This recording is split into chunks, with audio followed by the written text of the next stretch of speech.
revient et commencera la fête des noces de l'agneau. Regardes-tu à sa venue? Est-ce que tu te tiens prêt pour lui?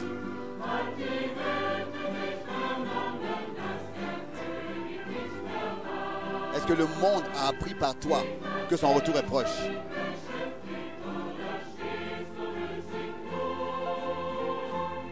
Est-ce qu'on te voit occupé pour lui?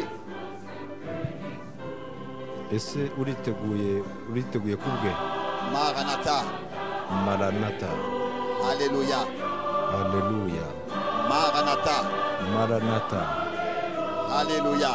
Alléluia.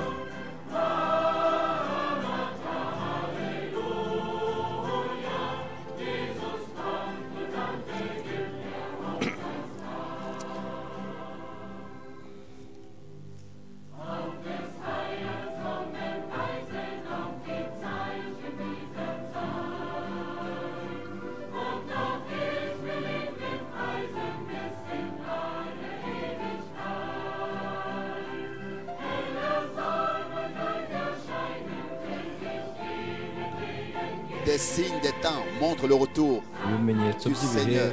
birerekana ukugaruka k'umwami. Et je veux aussi aller à sa rencontre avec, kandi dukwiye kujya kumusanganira dufite amashimwe avec des vêtements blancs. ndetse n'imyambaro yera yiteguye. Maranatha, Alléluia. Maranatha. Alléluia. Maranatha, Alléluia. Maranatha. Alléluia.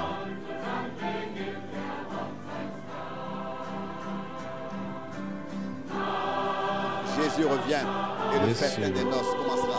araje vuba, umunsi mukuru w'ubukwe bw'umwana w'intama Maranatha. ukaba utunguye. Haleluya. Maranatha. Maranatha, Alléluia. Maranatha. Haleluya. Jésus revient et le festin des Yesu noces. araje vuba, ndetse n'umunsi mukuru w'ubukwe bw'umwana w'intama ugatangira. Maranatha, Maranatha. Alléluia. Haleluya. Maranatha, Maranatha. Alléluia. Haleluya.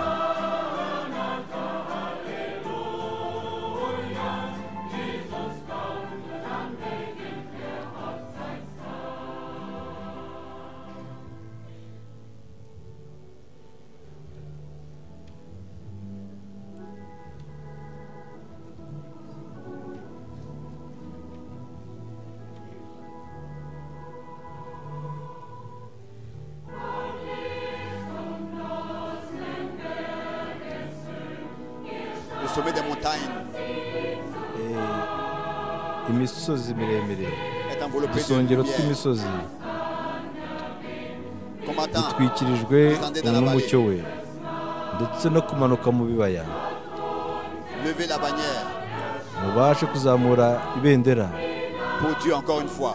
kubwo kongera kuvuga inshuro imwe gusa muti Là-bas en bas, il y a des ombres.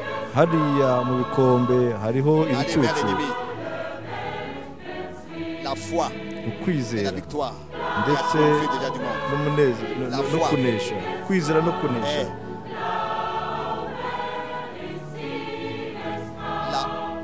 Et la puissance pour la victoire ndetse n'imbaraga zo qui a déjà kunesha vaincu le monde. zamaze kunesha isi.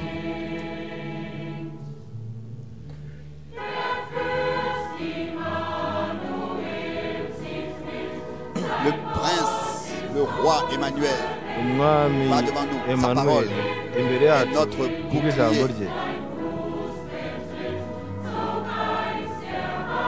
Le chemin que ton pied foule maintenant. Le Sauveur Ni umwami est n'umukiza avec toi. La parole imbere de yawe, la croix ndetse n'ijambo ry'umusaraba riri imbere yawe, faire se retirer les ténèbres. niryo ryirukana umwijima. Oh, la puissance de la foi, Imbaraga zo kwizera le témoignage du sang, ndetse n'ubuhamya bw'amaraso. la foi et la Kwizera victoire qui a triomphé du ni monde. imbaraga zanesheje isi.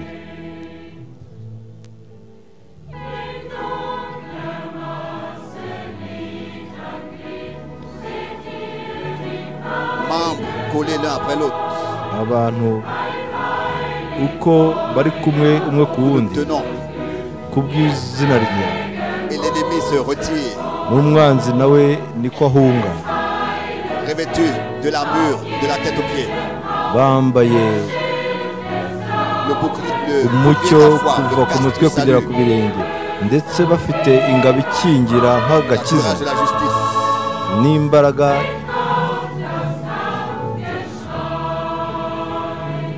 Aucune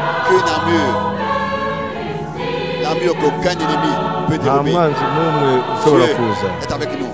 Imana iri kumwe natwe. La foi et la victoire Ukwizera déjà ndetse triomphé du monde. no kunesha byanesheje isi.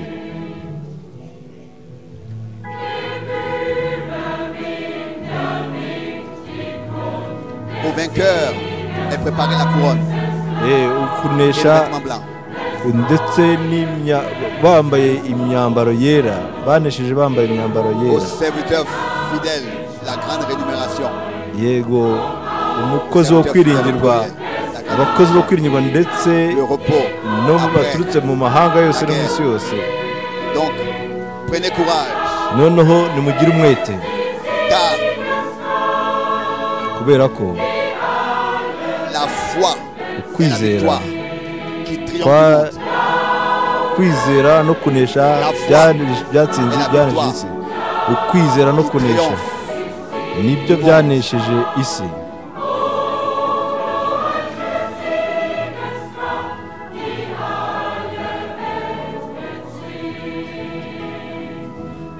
La foi et la victoire Ukwizera no qui kunesha triomphe du monde. byanesheje isi. La foi et Kwizera la victoire no qui kunesha triomphe du monde. byanesheje isi. Victoire qui triomphe du monde. Ni ukunesha kwanesheje isi. La foi et la victoire Ukwizera no qui triomphe kunesha du monde. byanesheje isi.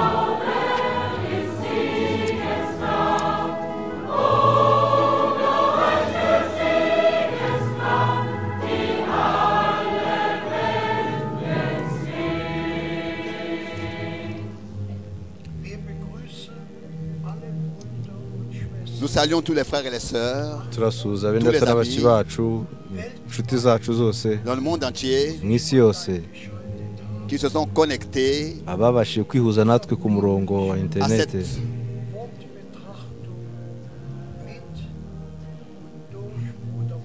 cette observation biblique de la parole.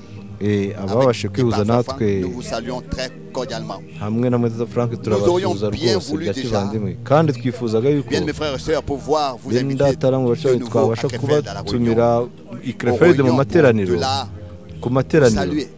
naho twifuzaga kubatumira nanone, Mais malheureusement, cela n'est pas encore possible. ariko Pour les ntago raisons ntago birabasha gukunda ku bien bw'impamvu zizwi neza.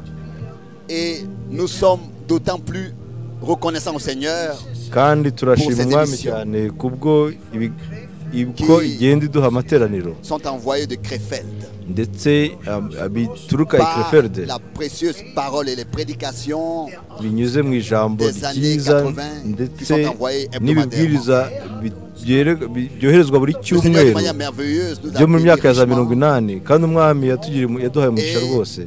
Nous lui faisons confiance. Noneho qu'il continuera tumugirira à le faire. icyizere kandi tuzakomeza kubikora. Jean, je lis une parole de l'Écriture Ndasoma ijambo ryo mu byanditswe byera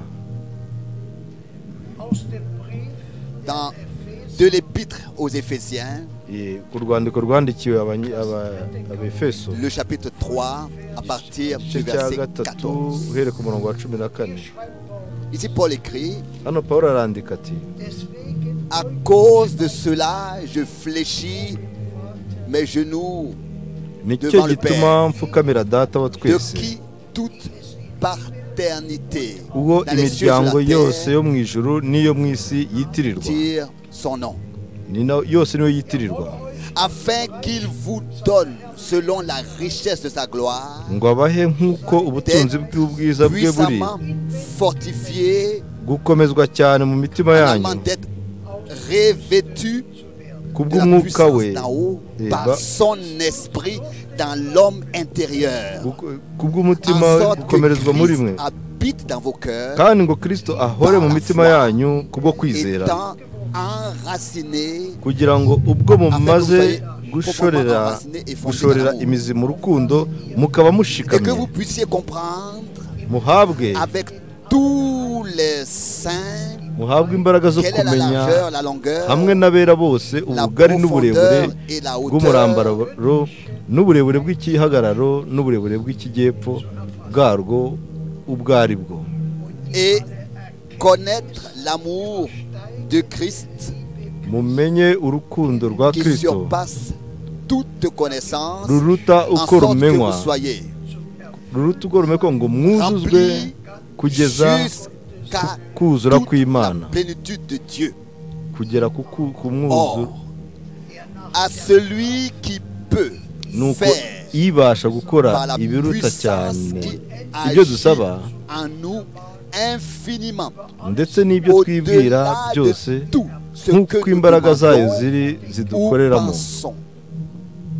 À lui soit la gloire Icyubahiro kibi cyayo mu itorero et en Jésus-Christ no muri Kristo Yesu dans toutes les générations kugeza iteka au ryose siècle des siècles. ry'ibihe bidashira. Amen. Amen.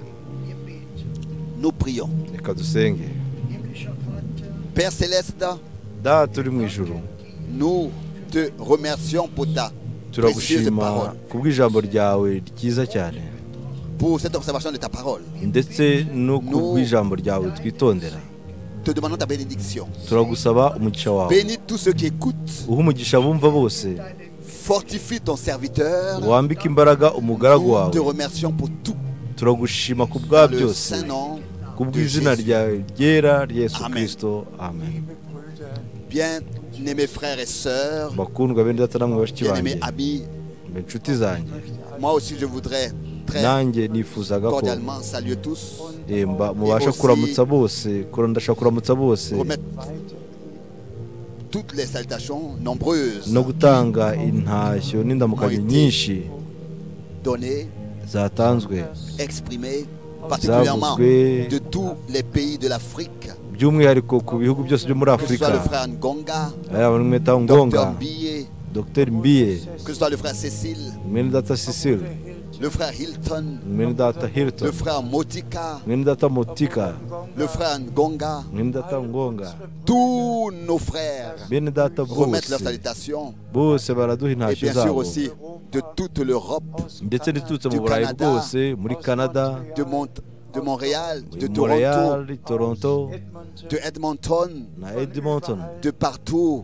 hose Les salutations viennent, intashyo hose aho Aussi, zituruka, beaucoup de mails ndetse na aussi le frère email Müller nyinshi du lac de l'Est, mwene le data frère Oussa, Müller wo ku kiyaga de l'Autriche, cy'iburasirazuba, mwene data les wo muri frères de la Autriche, Suisse, mwene data wo mu Busuwisi, régulièrement mu buryo nous buhoraho remettent leurs salutations, le frère baduha Tati intashyo de zabo, Bruxelles, mwene data le frère Tati John de Bruxelles, Bucarest, mwene data John w'i Bukarest, le frère mwene data de Bratislava, le mwene frère data Miro. Bratislava, mwene data Miro, Oui, on pourrait mwene data augmenter, continuer la William liste. Le frère Mwemba, urutonde ni rurerure, mwene data tous Mwamba, les frères mwene data remettent bose très fraternellement bose leurs baduha intashyo salutations, zabo, sont liés avec nous et intashyo liés zabo avec le Seigneur. kandi dufatanyije nabo, Pour moi, duhujwe n'umwami. Aujourd'hui, c'est Yewe un uyu jour munsi particulier ni umunsi w'umwihariko, et de manière kandi mu buryo international, il m'a été mpuzamahanga demandé nasabwe yuko de me référer kugira ngo mbashe au gushingira 28 février ku itariki ya 28 z'ukwa kabiri 63 1963, et tous kandi nous bose l'avons appris, twese n'est-ce pas, twarabibwiwe, ce qui s'est passé autrefois, twabwiwe ibyabaye icyo gihe avant kera. que nous venions courtement à mbere en parler. y'uko tuza kubivugaho, J'aimerais nifuzaga yuko revenir à la parole twagaruka ku ijambo qui a été lue comme introduction. ryasomwe Je nk'iryo voudrais, s'il vous gutangira. plaît, Nifuzaga ko encore une fois, citer le verset 15 kandi nashaka kuvuga umurongo wa 15 comme il doit être cité.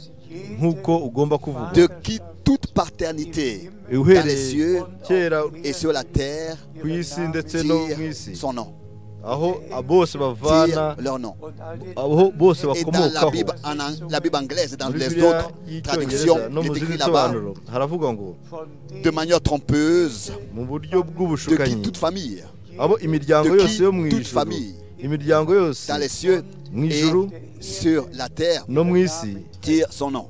yitirirwa Et de cette traduction izo que nsobanuro la doctrine de la Trinité a été appelée à l'existence, qu'au ciel il y en a ni trois, nazo c'est-à-dire ubutatu Père, Fils bwavanyeho et kubaho Saint-Esprit, ni nabo bavanye et que Data par n'Umwana cela, n'Umutagatifu. c'est une famille aho ngo qui ni est umuryango représentée, qui n'imiryango représente, donc les trois représentent, ce seraient trois, et que ces trois représenteraient une famille. Parce que yuko batatu seulement parce que bazaba les bavuga traducteurs umuryango umwe étaient des ahubwo trinitaires. nuko ababisobanuye bari Il abantu ne bizera s'agit iby'ubutatu donc, il ne s'agit pas de la traduction biblique, pardon, ntabwo ari insobanuro ya allemande. Bibiliya Ici, il s'agit d'une lecture ahubwo correcte, ni originelle de la ugusoma parole originale. Il ne k'ukuri s'agit pas k'umwimerere kw'ijambo de mettre une ry'Imana langue en avant. udashyizwe ururimi imbere ndasaba Dans bene le monde data entier, de vous mu isi éloigner yose de cette mu isi yose pensée kwitandukanya que n'iki gitekerezo on voudrait yuko mettre la langue allemande, yuko l'allemand, à la iki- première place. ururimi rw'ikidage ngo rwakirwe imbere y'izindi ndimi zose Mais akaba ari rwo nous rumera devons nk'aho ari rwo simplement rurimi dire rwera ndashaka gusa Plutôt que yuko il faut dire que dans les autres langues, ni ukuvuga ko mu ce zindi ndimi verset est bien mieux traduit dans les traductions les plus récentes. uyu murongo usobanuwe neza mu yindi mirongo mu zindi bibiliya n'izindi nsobanuro Revenons à zindi notre devoir, à ce qui reka nous a été tugaruke demandé. ku byo twasabwe Le 28 kuvuga février itariki 28 z'ukwa kabiri 1963 Le 28 février a été précédé itariki 28 z'ukwa de kabiri mars 1962, yabanjirijwe alors que frère Branham, igihe mwene là il lui avait Branham été dit en 62 déjà en mars, igihe yari qu'il mu kwa gatatu n'entreprenne 32 pas le voyage pour la Suisse, yari arimo ategura urugendo rwo kujya mu Busuwisi mais qu'il revienne à Jacksonville et déménage en Arizona. Et Dieu a conduit réellement les choses ainsi kandi Imana nuko que yabiyoboye au début byose du mois de décembre, yuko mu itangiriro ry'ukwezi kwa 12 mu gihumbi kimwe magana cyenda 32 nari ndi kumwe na mwene Branham et que noneho là, lui, aho ngaho we personnellement, mu il buryo m'a bw'umwihariko rapporté tout ce yabashije qui lui avait été dit kumbwira ibyo yabwiwe en mars byose 62 yambariye et ibyo ce yabwiwe qu'il doit byose maintenant faire en kandi raison n'ibyo yagombaga gukora de l'ordre qui lui kuri a été gahunda donné yari du yahawe Seigneur. yahawe n'umwami Et représentez-vous bien cela. kandi ibyo Dans mubashe une vision, il lui kubibona a été kureba montré neza we que yeretswe yuko quand ta rue étroite sera yuko inzira élargie, agrandie, inzira et que ifunganye ngo yari les kuzagurwa véhicules n'imodoka seront vus monter et descendre de la rue, zikaba zinyura muri iyo nzira ta clôture sera kandi enlevée et posée sur la pelouse. n'uruzitiro rwagombaga kuvanwa iwanjye rukajya rugashingwa ahari c'est le temps où tu dois ubusitani déménager en Arizona ati icyo nicyo gihe agomba kujya muri pour Arizona là-bas kubw'aho ngaho recevoir un ordre kugira ngo ajye spécial. guhabwa gahunda y'umwihariko Mes yeux, moi, mes propres yeux, ngewe ces yeux amaso yanjye le y'umwihariko 1er, le 2, le 3 et le 4 ku itariki ya mbere ya kabiri n'iya gatatu z'ukwa 12 1962 ont igihumbi vu ces kimwe magana cyenda mirongo bulldozers itandatu na kabiri nabonye imashini la bikora umuhanda clôture posée sur la pelouse de frère Branham, ndetse n'uruzitiro rushyirwa mu busitani bwa Mwene Branham umuhanda que wagurwa frère Branham ibyo devait nabibonye déménager, yuko Mwene faire ses Branham valises yagomba kwimuka et aho avec sa hantu famille ndetse akora en imizigo Arizona. ye ajya muri Arizona Et déjà plusieurs fois, noneho inshuro j'ai nyinshi eu à le rapporter iyi nshuro nyinshi yagiye qu'il m'avait abona demandé personnellement ibyo yagiye mbwirwa ku buryo bw'umwihariko iyi Los Angeles Portland, ni Portland no muri de Ohio tenir les réunions à sa place. no kugira ngo Des agire réunions amateraniro auxquelles il avait été yari yansabye ko njya gukora amateraniro aho auxquelles ngaho il devait aho yari parler. yatumiwe. Donc je l'ai fait de tout mon cœur pour Ibyo lui. byose nabikoze ku Et je bwe suis allé à Los n'umutima wanjye Angeles. wose. À Los Angeles, Nagiye je suis i allé Los aussi à Angeles, Portland, nagiye muri Oregon, Portland, j'ai été dans nagiye cette ndetse na Ohio ville parce qu'il me l'avait demandé. kubera ko yari yabinsabye ko Donc, njya bien-aimés frères et kumuhagararira. sœurs, Mwetara bashiki banjye, Maintenant, nous venons vraiment noneho ubu tuje à ce point très important. tuje kuri iyi ngingo iyo ngombwa cyane. Mwese Cette photo est connue. iyi foto irazwi. Dans cette nuée surnaturelle, Iyi foto Et iriho alors, dans iki ce gicu nuage kidasanzwe, le Seigneur est descendu umwami yaramanutse lui-même le wubwe 28 ku février itariki 28 z'ukwa kabiri 1963. Et dans cette nuée, Noneho muri iki gicu il y avait 7 anges. hari hariho abamarayika Et barindwi. Frère Branham disait Nyamata Branham yaravugaga que ati le 7e yuko umarayika wa karindwi lui signifiait plus que tous yari les autres 6. yarasobanuye Et que byinshi c'est kuruta justement abandi le batandatu. 7e Noneho uwa karindwi qui lui parlait uwamuvuga et qui lui disait wamubwiraga retourne à wamuganirizaga Jeffersonville amuga ati usubire Jeffersonville kubera yuko l'ouverture des ugufunguka sceaux. ugufungurwa kw'ibimenyetso kugiye kubaho. Frère Branham Nyamata Branham pouvait, yashoboraga n'est-ce pas, yashoboraga rapporter tous les yashoboraga kuzana détails kuvuga mu buryo burambuye buri kantu qui lui avaient kose été dit ibyo yari yabwiwe pendant byose cette expérience. muri icyo gihe. Dans cette expérience. Et bien, mes frères et sœurs, quand Mwetara bashiki banjye, nous sommes même des témoins, quand on est même témoins turi n'abahamya, oculaires turi abahamya de ce qui s'est passé en ce jour-là, lors de cet événement, Bibyabaye uwo extérieurement munsi. dans la région. Car Frère Branham aho Mweta disait Branham que yavugaga ati c'était une tempête yari météorologique yari avec des coups umuyaga, de yari tonnerre. inkubiri Et qu'est-ce qui y'abanyateolojiya s'était passé? Il disait même que byakoraga les cimes nk'inkuba des arbres, zihinda. le sommet des arbres se cassait et byatumaga toute la région fut secouée. Ahantu hose haranyeganyezwa. Mes yeux Amaso yanjye ont vu yabonye le sommet des arbres cassés. Mes yeux ont vu les masses rocheuses qui s'étaient détachées des rochers et qui avaient roulé par le tremblement de terre, par le choc. Mes propres yeux ont vu ces masses rocheuses en bas qui avaient roulé d'en haut. Yabonye ibitare byavanywe ku misozi kubera umutingito, ariko Imana yemeye yuko ibintu bigenda gutyo kuva ku itangiriro aho nahujwe n'umwenda Data Branham, kandi nkahuzwa n'iby'Imana iri gukora muri iki gihe cyacu. Ariko noneho ku yanyu mwese kugira ngo mubimenye, hano hari icyo nshaka kuvuga. Hano hari ikinyamakuru cyitwa Scientifique, kandi murabona ya foto ifite igicu kidasanzwe iri hano ku rupapuro rwa mbere. Iki ni ikinyamakuru kizwi mu isi yose, ikinyamakuru kizwi mu isi yose, kandi nk'uko bimeze ahangaha aravuga uw'igicu cyajeho, akakibona. Kandi ndetse no mu kindi kinyamakuru gikomeye kizwi mu isi yose cyitwa Life, ahangaha rwose naho iyi foto naho yashyizwemo. Iyi foto ifite amagambo ngo igicu cyiza cy'ubwiru ku batizera n'ubwiru, ariko kuri twebwe ni uguhishurirwa kwa Yesu Kristo muri iki gihe cyacu. Kandi bene data bashiki banjye, birasaba yuko ibi ngibi bicibwaho akarongo bigashyirwaho umucyo wabyo. Ku itariki 28 z'ukwa kabiri mu 1963, nta kintu na kimwe kuri ibyo kubyo guhinda kw'inkuba kurindwi haba ku bijyanye no kugaruka kwa Yesu Kristo. Cyo tureba nta kintu na kimwe kijyanye n'ibyo byo guhindura kw'inkuba rwose. Ngibyo ni inyigisho zagiye zihimbwa mu myaka yagiye itambuka, ariko abafite insobanuro zabo bwite bose n'insobanuro z'abantu zose. Ahangaha hari ikintu kimwe gusa bijyanye, hari icyabwiwe mwene data Branham ngo subirije Sfonville kuko guhishurwa kw'ibimenyetso birindwi kugiye gusohora. Ibi ngibi nibyo byavuzwe gusa. Ahangaha niryo tegeko ryatanzwe, nta kindi cyiyongereyeho, nta n'icyavuyeho. Ariko noneho abubatse ibigirwamana byabo bakubaka inyigisho zabo kuri ibyo byabaye, babandi bakemera inyigisho,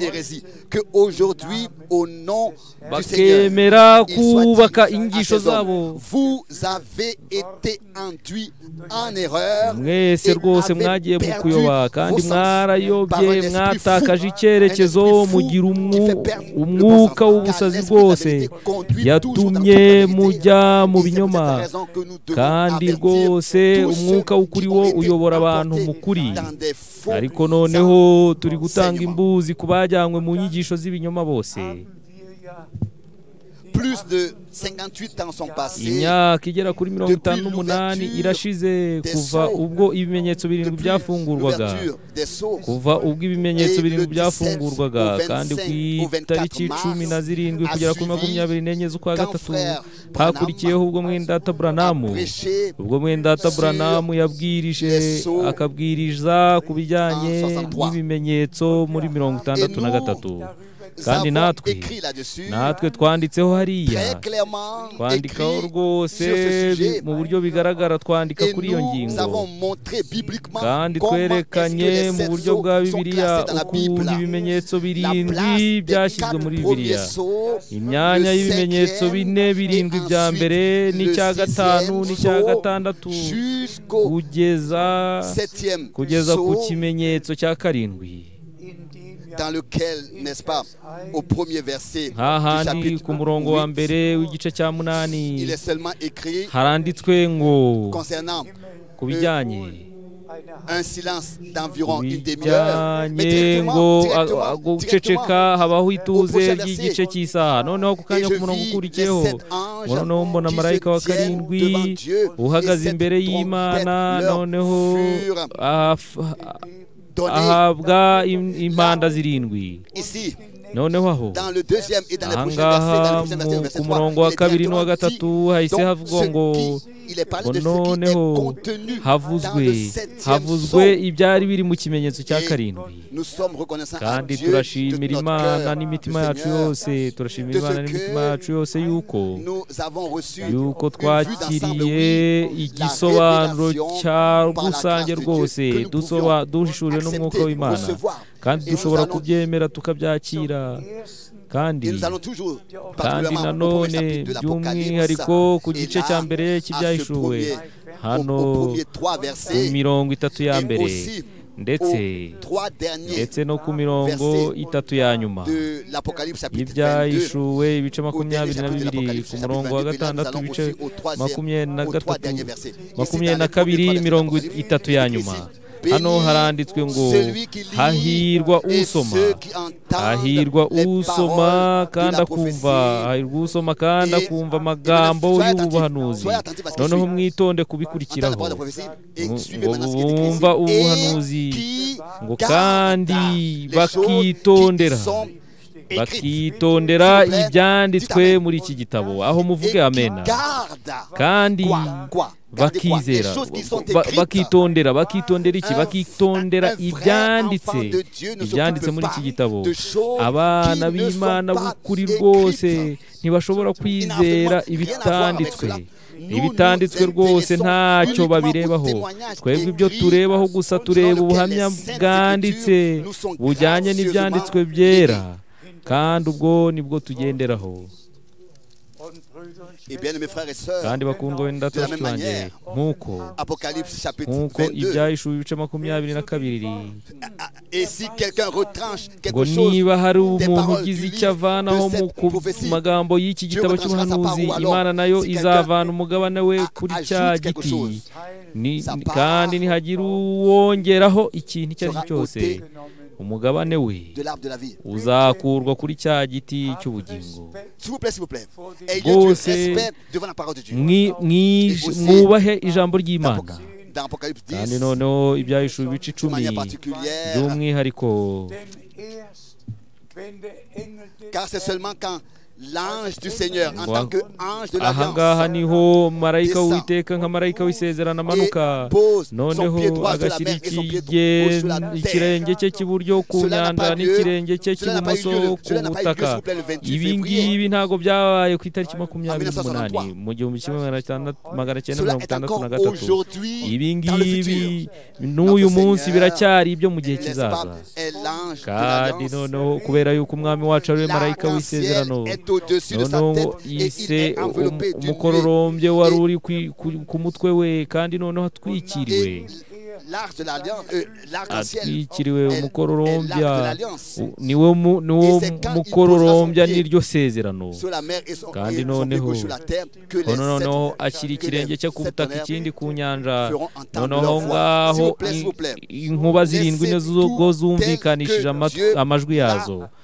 Rwose ibyo mubireke nk'uko byategetswe, ibintu rwose tubireke nk'uko Imana yabishyizeho, kandi ibi ngibi bigomba kumvikana mu isi yose, kandi rwose tugirirwe ubuntu imbere y'Imana kugira ngo tutagira icyo twongera ku butumwa, ku buhamya bw'ibyanditswe, ntitugire n'icyo tuvanaho cyangwa icyo twongeraho ku buhamya bw'ibyanditswe. Tubireke nk'uko byanditswe rwose, kandi noneho tubirekere mu mwanya wabyo. Bakundwa n'indata bashiki banjye, birasaba yuko hagira ikiyongeraho, nkavuga ku bijyanye n'ibyabaye hano kuri iyi foto, igihe Mwendata Branham i Houston, Texas, hahandi muri ya auditorium munini, aho yari ari kuvuga, noneho umucyo udasanzwe uramanuka, kandi abafotoraga b'abatizera b'abanyamakuru bo mu binyamakuru bafashe iyo foto. Kandi noneho Mwendata Branham yavuze iki? ngo ntabwo ndi hano kugira ngo nihamirize njyewe ubwanjye, ahubwo umwami wantumye, umwami wantumye ubwe niwe uzahamiriza ubukozi, umuhamagaro yampaye. Kandi ahangaha niho yavuze iyo nteruro, ubwo yabivugaga nibwo umucyo, igicu kidasanzwe cyahise kimanuka kiza ku mutwe wa Mwendata Branham, kiraboneka ku mutwe we. kandi ahangaha naho nakurikiye ibi byose, nari Dallas Texas, nageze ni Washington, kandi hariya Washington njyewe ubwanjye niboneye iyi foto hariya irahamanitse, hariya muri icyo gihe yari imanitse aho ngaho muri galeri y'ubugeni.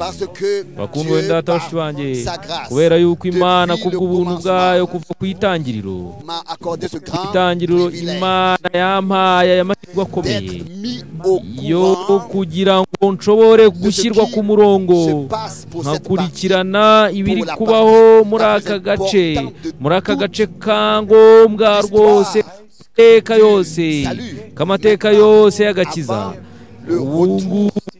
mbere yo kugaruka kwa Kristo. Kandi bakundwa b'indata bashiki banjye, mureke uyu munsi nongere mbivuge ku mucyo rwose, kandi kubw'ibyo noneho ibyanditswe byinshi. Ni iki cyabaye? Icyabaye ni uko umwami wacu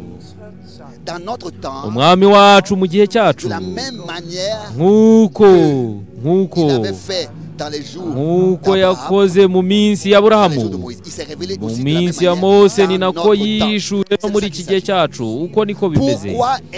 Kubera iki noneho?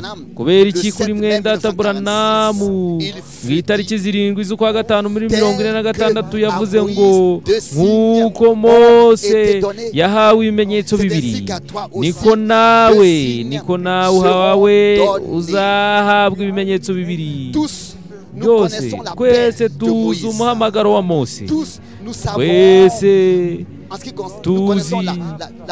tuzi isezerano binyuriye muri Aburahamu iryo yatanze mu itangiriro ibice 15.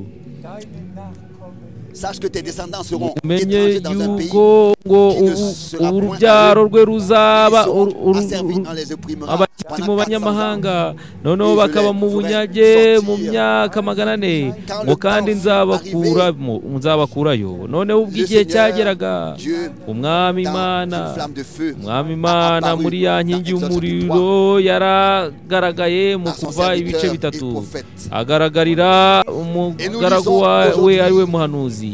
Kandi uyu munsi turavuga imirongo ya Bibiliya. Imirongo ya Bibiliya dusobanurira uburyo umwami, uburyo inkingi y'igicu n'inkingi y'umuriro yagiye iherekeza ubwoko bwayo ku manywa na nijoro. Kandi Mwendata Branamu nabyo twabyumvise abivuga, kuko ya nkingi y'igicu, ya nkingi y'umuriro na cya gicu kidasanzwe, ati yarambonekeye iyo nkingi y'umuriro. None ni kangahe mu materaniro yo gusenga yavugaga ngo marayika w'Uwiteka ubu noneho mu nkingi y'umuriro ari kuri uyu muntu, kandi ari kuri uyu muntu. Mu kibwiriza cye cya nyuma mu kwa gatandatu muri 62, numvise Mwendata Branamu avuga ati, avuga ko ku munsi w'urubanza muzabibona, muzabona ko marayika w'Uwiteka atari kure yanjye, kure wanjye.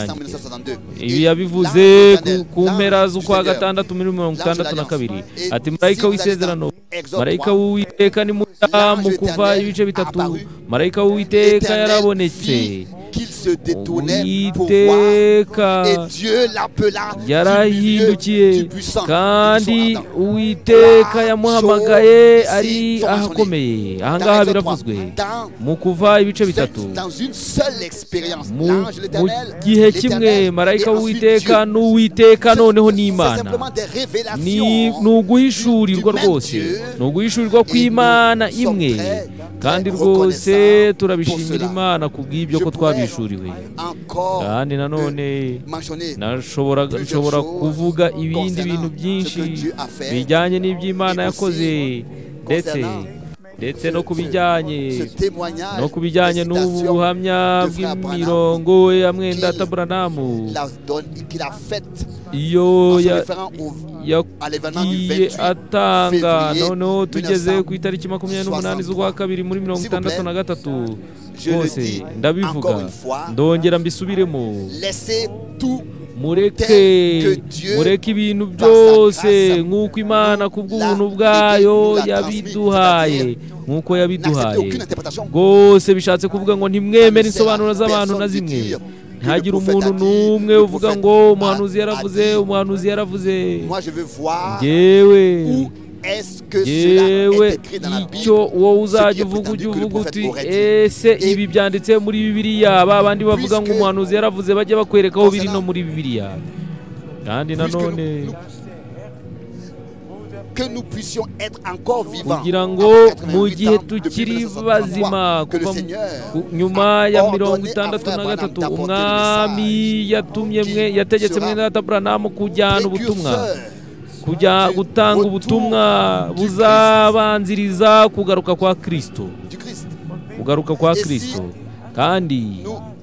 kandi niba à toutes les autres dates et à tous les niba autres dushobora kureba ku yindi myaka yatandukanye kandi tukagenda tubivuga nitubivuga hano bakundwa b'indata bashiki banjye. nous pensons à cette écriture de l'apôtre Pierre dutekereza no kuri ibyanditswe by'intumwa Petero. dushobora kuvuga yuko umwami ndije gusohoza amasezerano ye ahubwo yihanganye ndashaka yuko benshi barimbuka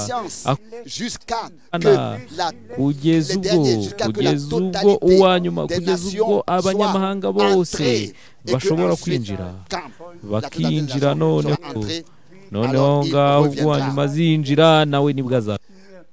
Justement cette pensée me vient noneho iki gitekerezo gise kinjizamo aka kanya ubwo mwenda Branham nawe yabisobanuye abisubiramo yabisubiyemo cet énorme champ, ce grand champ, et il disait le champ de blé doit persévérer, doit attendre de la jusqu'à la pleine maturité. Jusqu'à sa pleine maturité, le champ de blé doit persévérer, doit attendre. Nous aussi, bien frères et sœurs, nous devons, dans ce temps où les pestes font des ravages, où beaucoup ne se retrouvent plus avec les circonstances autour de nous, aho dufite ibitugoye bituzengurutse, hari inzige, hari icyorezo ndetse cya korona. Rwose ndabinginga mukomeze muri maso mu buryo bwose. kandi turashaka kumenya igihe turimo, noneho umutwe yacu tukararama tukamenya yuko gucungurwa kwacu kuri bugufi. kandi nanone hano byongeye kuvugwa byaciweho umurongo ku mirongo tugiye gusorama kugira ngo twerekane yuko ku bijyanye n'itariki 28 z'ukwa kabiri 6 umwami yahishuye muri iki gihe yacu, yamanutse hano ku isi nk'uko hari nko mu gihe cya Aburahamu, mu gihe cya Mose, mu gihe cya Pawulo, igihe Pawulo yabonekerwaga ku nzira ajya i Damasiko. noneho umwami akamubonekera, kandi uko ni nako yagaragaye muri ubwo buryo. muri icyo gicu yarihishuye, araza kugira ngo atange itegeko ariha umugaragu we. Reka dusome ku kintu cya mbere na mbere, dusome mu Kuva. Mu Kidage turavuga ngo igitabo cya kabiri cya Mose, Kuva ibice 13 duhereye ku murongo wa 21 na 22.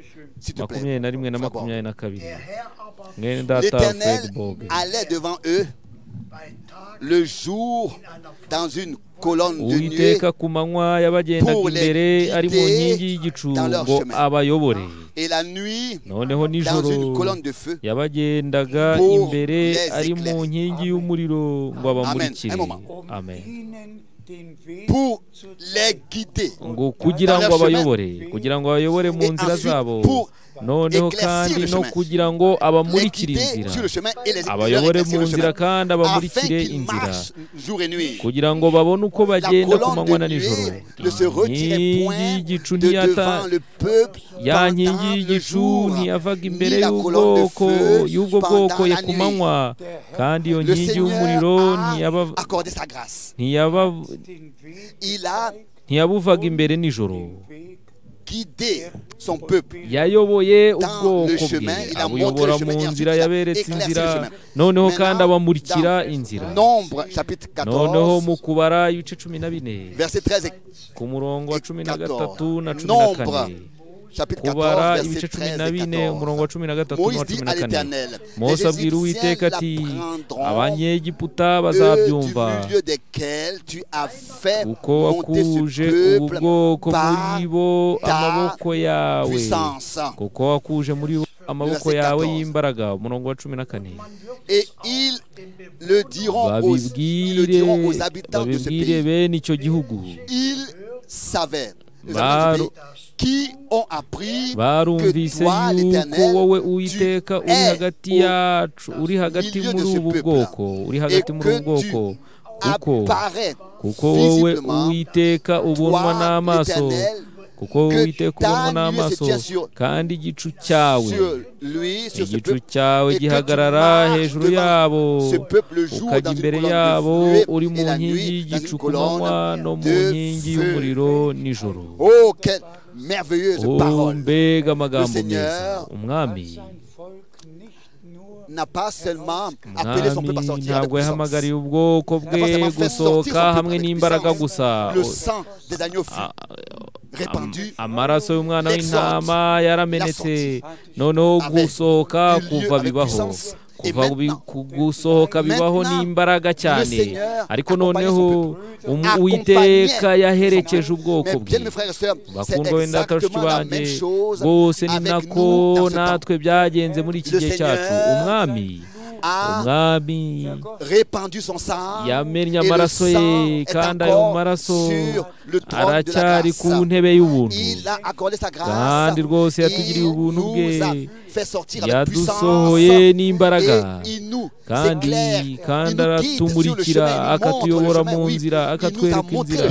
N'ibyo yatweretse inzira rwose, yatuyoboye mu nzira, kandi noneho yamurikiye inzira, kandi ari kumwe natwe kubw'ubuntu bwe, araduherekeza, yatuyoboye inzira ye, kandi yatumurikiye mu nzira. Noneho muri Nehemiya ibice 9 duhereye ku murongo wa 12 na 13, le jour par une colonne de nuée, uzabayobora ku manywa binyuriye mu nkingi y'igicu, noneho nijoro ukabayobora mu nkingi y'umuriro yabamurikiraga mu nzira bagomba kunyuramo. waramanutse wowe umanuka ku musozi wa Sinayi, ubavugisha uri mu ijuru, kandi wabahaye amategeko atunganye, amategeko y'ukuri, amategeko n'amabwiriza by'ukuri bitangaje. wabamenyesheje isabato yawe yera, kandi wabigishije binyuriye muri Mose umugaragu wawe. Verset 13, pardon. Tu descendis sur la montagne de Sinaï, tu leur parlais ku musozi wa Sinayi, noneho bavugisha uri mu ijuru, ubaha amategeko, kandi noneho wabamenyesheje. Il a relu le verset 12 et 13. Yasomye umurongo, yasubiyemo umurongo wa 12 n'uwa 13. Izina ry'umwami wacu rishimwe kandi rishyirwe hejuru. Yuko yuko muri iki gihe cyacu, umurongo wa 12 n'uwa 13, twagiriwe ubuntu bwo kwibonera ibyo ngibyo. Kandi iyo dusomye tugasoma yuko Yesu Kristo ari wa wundi ejo, uyu munsi, kandi akaba ahoraho adahinduka iteka ryose, kandi umwami wacu iteka ryose ahora ari umwe, ntahinduka, kandi akora bya bindi byose neza. Bakundwa wenda bashiki banjye, rapporté concernant le 28 février 1963. ku bijyanye n'itariki 28 z'ukwa kabiri 1963.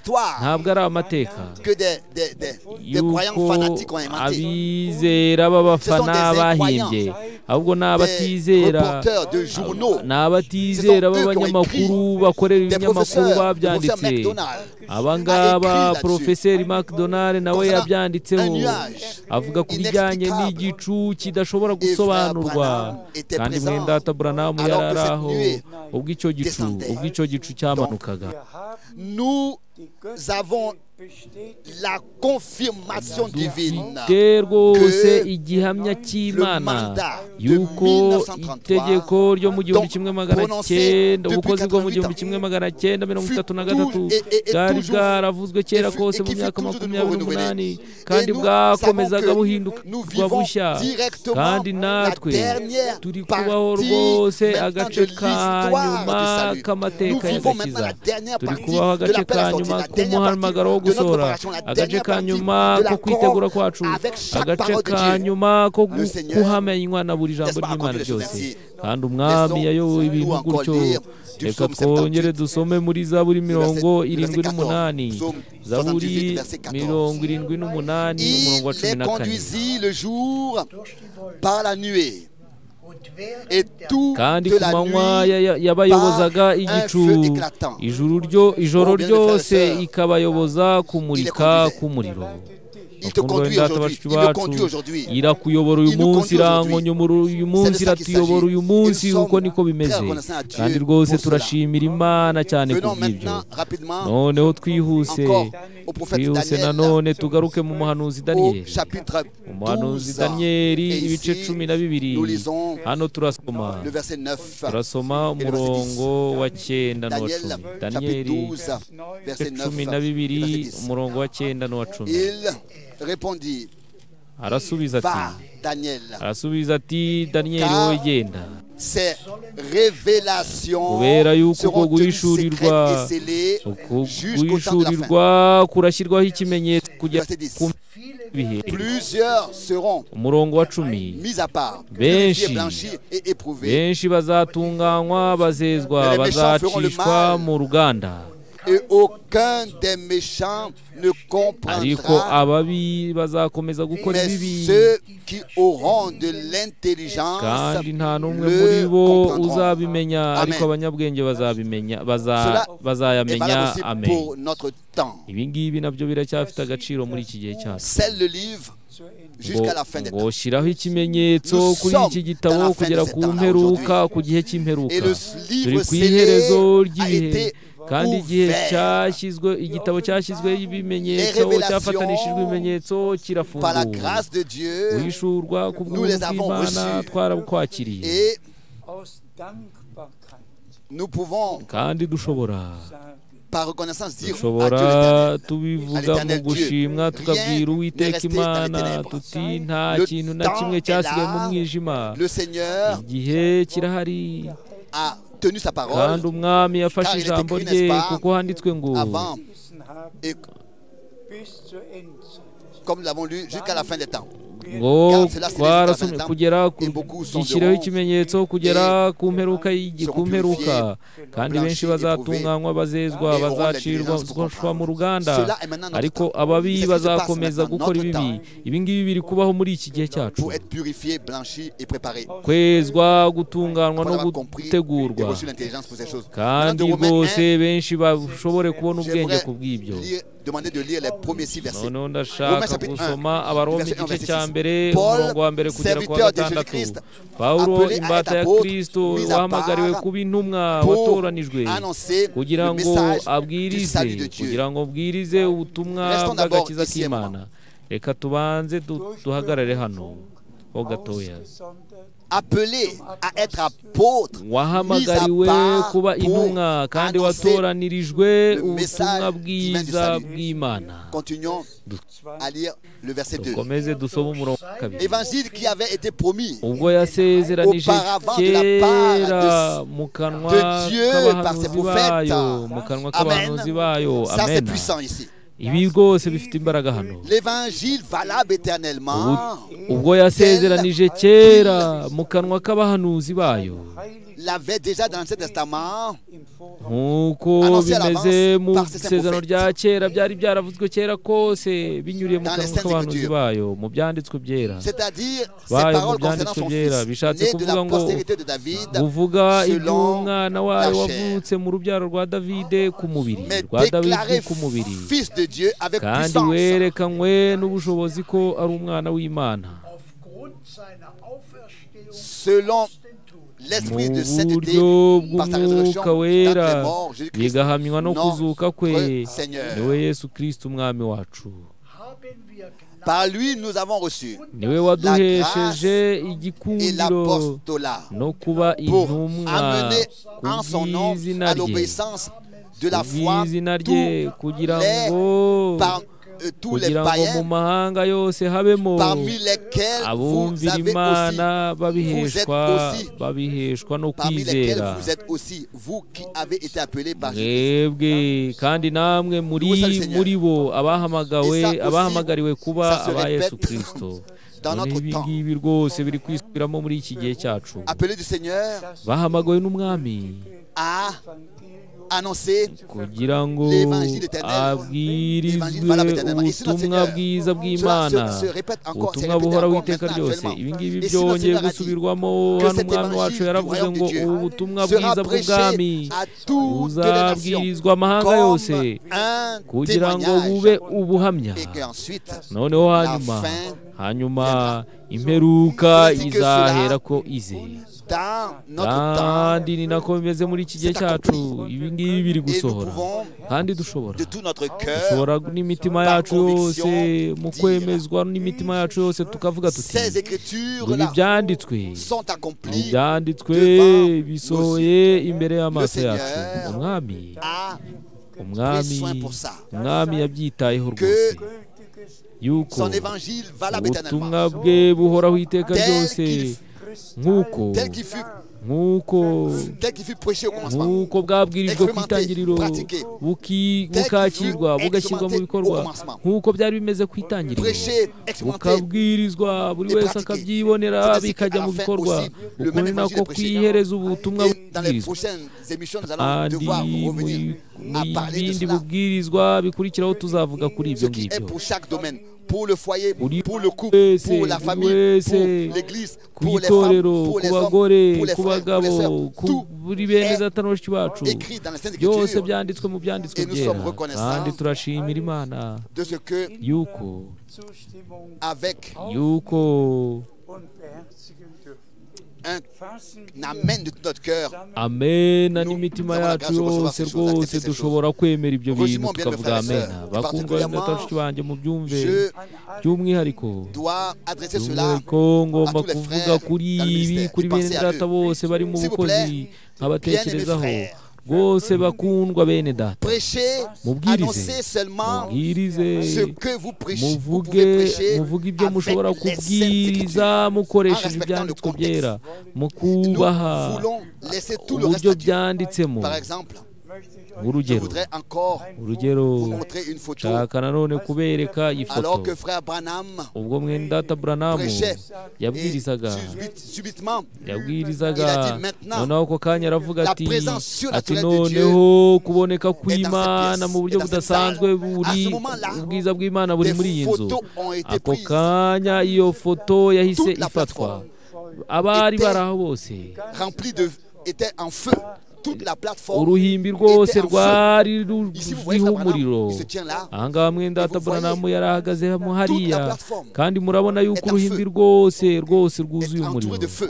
ruzengurutswe Bien-aimés n'umuriro. frères et sœurs, bakundwa bene data bashiki Je le banjye répète encore une fois, ndabisubiramo nanone pas d'interprétation, ntabwo nta pas nsobanuro d'explication z'abantu nta de devant nsobanuro la chair, z'abantu ku ruhimbi mais zigomba de kuhaboneka reconnaître pour nous la ahubwo kumenya signification kuri de ce que twebwe Dieu a fait kumenya igisobanuro de manière cy'iby'Imana surnaturelle, yakoze mu de buryo reconnaître la budasanzwe signification que cela a pour kumenya nous, et que nous ne sommes igisobanuro pas des cy'iby'Imana hommes yakoze qui kuri twe qui ont présenté ibi à Dieu ngibi sur la table leur bikamenya programme ntihabe et qui sont en train de dire à Dieu ce abantu qu'il doit faire. bavuga gahunda zabo ku meza Mais plutôt y'umwami que Dieu a ariko envoyé son ahubwo prophète Imana à yohereje qui la umugaragu wayo parole umuhanuzi était venue wa wundi wahawe et que ijambo ry'Imana tout riturutse a kuri we été riturutse ku Mana rétabli. kandi noneho Tout a été byose rétabli. bishyirwa mu mwanya wabyo.